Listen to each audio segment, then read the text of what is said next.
দাঁড়িয়ে গেলাম রে ও দিরে না দিরে না দিরে না না এই না ভবার নবে দিরে না রে না দিরে না দিরে না না হবে কবির গানের আলোচনা কবির গানের আলোচনা আমরা এসে গেছি দুটি জনা কবির গানের আলোচনা এসে গেছি দুটি জনা কবি গানের আলোচনা এই ভারতবর্ষে শক্তির প্রবলতা বেশি দেখা যায় ভারতবর্ষে শক্তির প্রবলতা বেশি যত্র তত্র শক্তির পূজা হয় বৈষ্ণববাদের প্রবলতা কোথাও কোথাও সীমাবদ্ধভাবে অবস্থান করছে এইবার আমাদের দুটি ভাবধারার পর্যালোচনা কি আলোচনা দুটি ভাবধারার মাঝখানে কি পাওয়া যায় মানুষ শক্তির পূজা করে কি পাবে কোথায় যাবে আর বিষ্ণুর পূজা করেই বা কি পাবে কোথায় যাবে এইটা জানার জন্য আমাদের আজকে ওরে কবি গানের লড়াই হবে কবি গানের লড়াই হবে কবির গানের লড়াই হবে কবি গানের লড়াই হবে ওরে শাক্ত বৈষ্ণবের হবে না ভেবে গানের লড়াই হবে শাক্ত বৈষ্ণব হবে হবে তাহলে আমি অধম মুকুল ভট্টাচার্য আমি নদিয়া থেকে এসেছি আপনাদের এখানে আমাকে বৈষ্ণবের ভূমিকাটা দান করেছেন আর আমার বিপক্ষে থেকে যিনি কবি গান করবেন তিনি ভ্রাতৃপ্রতিম স্নেহ ভাজন ব্যক্তি শুভাশিস মুখার্জি মহাশয় উনি বর্ধমানের ছেলে কেদগ্রাম থানার কৌড়ি বাড়ি ওনার তা উনি শাক্তের ভূমিকাকে অলঙ্কৃত করবেন আপনাদের সামনে শাক্তের মাঝে কি পাওয়া যায় তার ভাবধারাগুলো কেমন এগুলো আপনারা শুনবেন তার মুখে আমি সেই জায়গাগুলোতে ওনাকে আঘাত করব এটা হচ্ছে কবি গানের নিয়ম আমি বৈষ্ণব বিষ্ণু জানোতিতি বৈষ্ণব বিষ্ণু জিনিসটা কি বিষ ধাতুর ন প্রত্যয় করে বিষ্ণু শব্দ নিষ্পন্ন বিষ বয়সী পেটকাটা মূর্ধন্যস্য খণ্ডত্ব বিষ বিষ মানে কি ব্যাপক শক্তি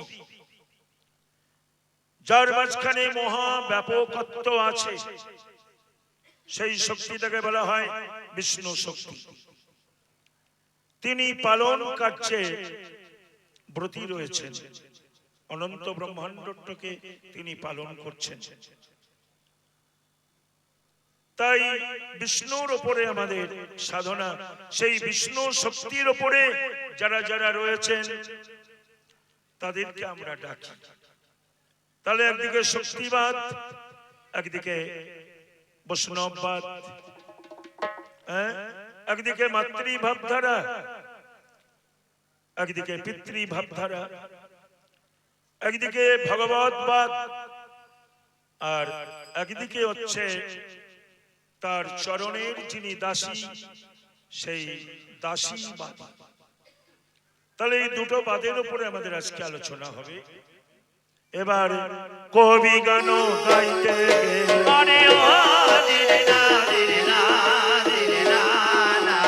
জানেন তা সবাই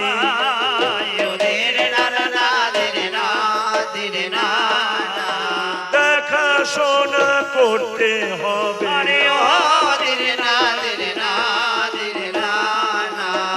এটা আনিল পাই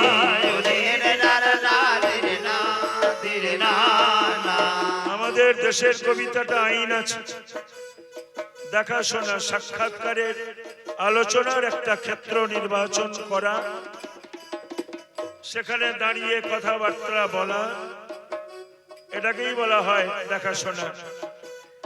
তো সেই দেখাশোনাটা করতে গেলে শাক্তবাদ বৈষ্ণববাদ দুটি বাদের দুটো মন্দির ওরে পাশাপাশি রয়েছে, পাশাপাশি রয়েছে, আর পাশাপাশি রয়েছে, পাশাপাশি রয়েছে বলে জানাই সবার কাছে পাশাপাশি রয়েছে, বলে জানাই সবার কাছে। আমাদের পাশাপাশি দুটি মন্দির, ভজন কুটিরকে মন্দির বলা হয়। সেই মন্দিরে আমাদের রাধা গোবিন্দ আছেন বা নিতাই গৌর আছেন, আর ওনাদের ক্ষেত্রে কোথাও দুর্গা আছেন, কোথাও মা কালী আছেন। ওনারা যাদেরকে শক্তি বলে মান্যতা দান করেন, তো ওনারও পূজারী আছে, আমারও পূজারী আছে। আমরা কিন্তু সেই একজন শাক্তের পূজারী, একজন বৈষ্ণবের পূজারী, এই দুই ওরে পূজারিতে আলোচনা, পূজারিতে আলোচনা, পূজারিতে আলোচনা, পূজারিতে আলোচনা। আমি করে যাব বর্ণনা, পূজারিতে আলোচনা করে যাব বর্ণনা। উনি শাক্তের পূজারী, ওনার সঙ্গে আমার সুহৃদ ভাবধারা আছে, আর আমার সঙ্গে ওনার দাদা ভাই সম্পর্ক আছে। তাহলে আমরা পাশাপাশি সাধন ভজন করি। তা ওনাদের ক্ষেত্রে যেটা আমি দেখলাম, সেই দেখার কিছু অপভ্রংশ ভাবধারাগুলো আমার কেমন কেমন লেগেছে, কেমন কেমন লেগেছে, আমার কেমন কেমন লেগেছে, কেমন কেমন লেগেছে বলে যাব সবার কাছে কেমন কেমন লেগেছে, বলে যাব সবার কাছে। তুমি শক্তিবাদের সাধক উপাসক সম্প্রদায়, আমি বিষ্ণুবাদের সাধক উপাসক সম্প্রদায়। তোমাদের মাঝখানে কিছু জিনিস আমাদের উভয় সম্প্রদায়ের মাঝখানে বিজড়িত আছে। যেমন তোমরা মায়ের পূজা করলে আচমন করো, আমাদেরও করতে হয়। তোমরা আসন শুদ্ধি করো, আমাদেরও করতে হয়। তোমরা জল ফুল শোধন করো, আমাদেরও করতে হয়। তোমরা মাতৃ গায়ত্রী জপ করো, আমাদেরও বিষ্ণুর গায়ত্রী জপ করতে হয়। এই জায়গাগুলো আমাদের সব একাত্মবাদের মাঝখানে পড়ে। তবে শাক্তবাদ যারা বিধির আচারে চলে, বিধির আচার মানে বেদের যে নিয়ম কানুন গুলো আছে, সেই নিয়ম কানুনের ওপরে ওরে শাক্তের সাধনা, শাক্তের সাধনা, শাক্তের সাধনা, শাক্তের সাধনা করে যাব আলোচনা, শাক্তের সাধনা করে যাব আলোচনা। আর আমাদের মাঝে বিধির আচার কিয়দংশ আছে। আমরা ভাগবতীয় আচারে আমরা সাধনা করে থাকি, উপাসনা করে থাকি। আমাদের যে সাধনা, একে বলা হয় সাত্ত্বিক সাধনা। যারা শাক্ত, এদের মধ্যেও সাত্ত্বিক সাধনা আছে, তবে খুব অল্প। এদের মাঝখানে রাজসিক এবং তামসিক ভাবধারাগুলোর প্রবলতা বেশি দেখা যায়, বেশি দেখা যায়। বেশি দেখা যায়। দেখা যায়। আমি বলে যাব অত সভা বেশি দেখা যায়, ভুলে যাব তো সভা। এবার কবি গানে গাইতে গেলে জানেন সবাই কিছু দাবি দাবা রাখতে হবে প্রাচীন প্রথায়। এটা প্রাচীন কালের প্রথা, কবি গানে কিছু দাবি রাখতে হয়। তা বলো শক্ত ভাই, তুমি মায়ের পূজা করছো, আরে মায়ের প্রসাদ করে তুমি তার প্রসাদ খাচ্ছ। পূজা করো, তাতে ক্ষতি নেই, কিন্তু পূজার মাঝখানে তোমার মায়ের যা অবস্থা, একেবারে ভয়ঙ্করী মূর্তি, লোলো জিহ্বা বাহির করে, যিনি দেবের আদিদেব পরম বৈষ্ণব ভোলানাথ, তিনি শায়িত অবস্থায় রয়েছেন। তার বক্ষের ওপরে দক্ষিণ পদ দিয়ে নাভি দেশে একটা পদার্পণ করে, গলায় মুন্ডমালা পরে, একবারে কিম্ভূতকিমাকার ভাবধারায় বাম দিকের ঊর্ধ্ব হস্তে অসি ধারণ করে দাঁড়িয়ে রয়েছে। দাঁড়িয়ে রয়েছে। আমি বলে জানাই তোমার কাছে, দাঁড়িয়ে রয়েছে, ভুলে জানাই তোমার কাছে। আরে এটা তোমাদের মা বটে তো, ছেলে পিলে দেখে ভয়ে পালাচ্ছে, আমারও দেখে কেমন লাগছে, একবারে ভয়ঙ্করী অবস্থা। বলো এটা মা বটে তো? সন্তানের মুন্ডগুলোকে কেটেছে। দেশে বোধহয় ফুলের বাগানের অভাব ছিল, দিয়ে মুন্ডগুলোকে মালা বানিয়েছে, আর হাতের কবজাগুলোকে কোমরের বিছে বানিয়েছে, আর একটা মুন্ডকে এভাবে ধরে আছে, আর এক হাতে অসি ধারণ করে আছে, একটা এরকম আর একটা এইরকম। এই যে কিম্ভূতকিমাকার পরিকাঠামো, এই পরিকাঠামোর তাৎপর্য কি? এই পরিকাঠামো কবে থেকে আমাদের এই বাংলায় চালু হয়েছে? যিনি চালু করেছেন সে ব্যক্তির নামটা কি বা?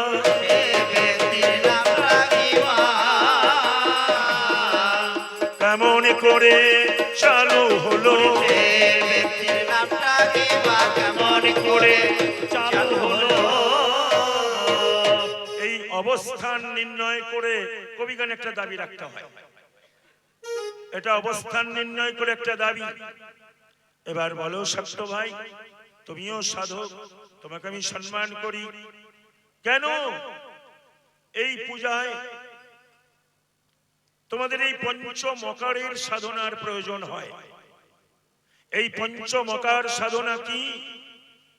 পঞ্চমকার মানে পাঁচটা ম অক্ষর দিয়ে ওদের সাধনা। হ্যাঁ, সেই পাঁচটা ম অক্ষর দিয়ে সাধনা। কেন এই সাধনাগুলো কেমন? আমি তোমার মুখে শুনে নেব, তোমার মুখে শুনে নেব। ওরে জানলে বড় খুশি হব। তোমার মুখে শুনে নেব, জানলে বড় খুশি হব। 2 নম্বর কথা হলো জিজ্ঞাসা করা, জবাব দিলে বেড়ে যাবে কবি গানের ধারা। বলো তোমার যে মা কালী, কালী রূপে উনি প্রথম যখন প্রকাশ হয়েছিলেন, প্রথম কালীর নাম কি? তোমার নাম কি? তার উৎসের ধারা বলো দেখি। প্রথম কালীর নাম কি?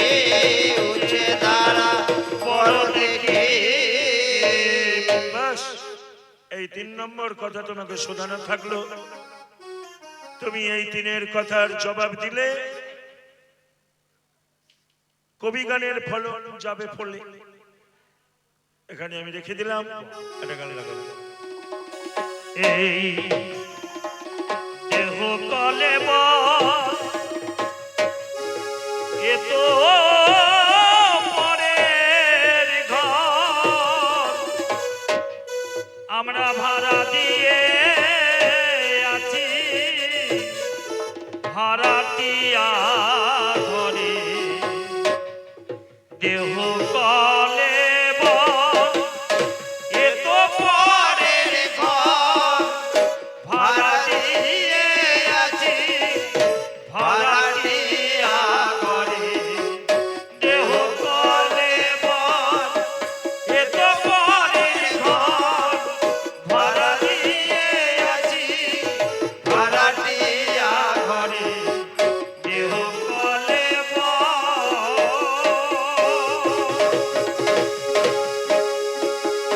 এ ঘর আমার আমার করি, সদাই যত্ন করি। আমার আমার করি, সদাই যত্ন করি। চলে যেতে হবে এ ঘর ছেড়ে। দেহ কলে এ তো পরের ঘর, ভাড়া দিয়ে আছি ভাড়াটিয়া ঘরে। দেহ কলে এ তো পরের ঘর, ভাড়া দিয়ে আছি ভাড়াটিয়া ঘরে। দেহ কলে